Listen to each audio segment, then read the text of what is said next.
Welcome to Wall Street Confidential, the show we give you the inside story as to what's really happening on Wall Street. I'm the guy behind the guy, Greg Greenberg. This is the guy himself, Jim Cramer. Right. Jim, it's good to have you. I didn't have you here yesterday when a lot of retail numbers came out. Same-store sales were a little bit disappointing. There were only three that I focused on: Urban Outfitters, Chico's FAS, and Saks. Urban Outfitters and Chico's are on the mend and are now up stocks after having been down stocks for about 18 months. And you play those stocks any week, you should buy them because they're back on their growth path, particularly the anthropology division of Urban Outfitters. So these are now going to be loved stocks again. They used to be loved. They're going to be loved again, which is great because they're substantially lower than they used to be. These are strictly bullish from now on. Saks is in particular.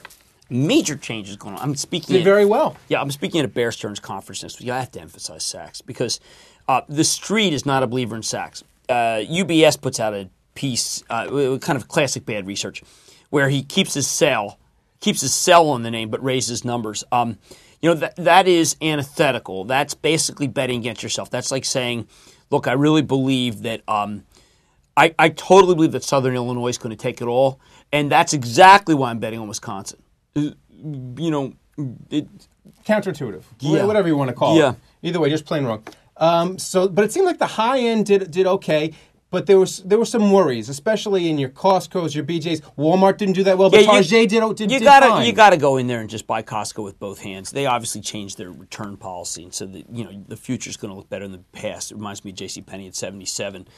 Target clearly good. Walmart again just a wreck, and they don't know what to do. Okay, this is Wall Street Confidential. What's the story about the weather? General, you get weather on good sides, you get weather on bad sides. They have the wrong inventory. February's bad.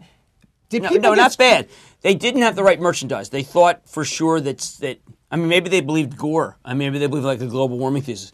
But they did not have the right merchandise. Very inconvenient truth for those. They didn't have the merchandise, and that's what happens. Is it because basically we had that warm December and everyone had to get rid of those high-ticket the weather couldn't have been worse for retail. People February, but it seems like March we're going to get a comeback.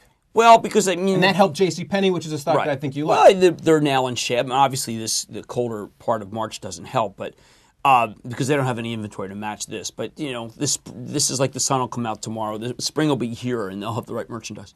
What about the teen retailers? Your Abercrombie's not as great as they. Everyone should sell all those. Really? They're all too high. Too high, too fashion-based? And they're too easily rated down here. You got to get out of teen retail. It's way too dicey. All right, quick one. By the way, Guess is going to split, and I like Guess very much. Should splitting matter? Of course not, but does it matter? Yeah. All right, quick one before we sign off.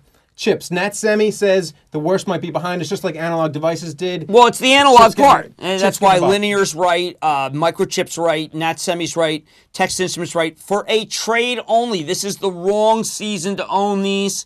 You cannot own these things in February, March, April, May, June. They will not outperform. Take a look at the way Microsoft's acting. Cisco is stuck here. Oracle obviously going lower. You can't own these things other than for a trade. All right. So for Chips, come back late in the summer. But for Wall Street Confidential, come back on Monday. Thanks a lot, Jim. Thank you.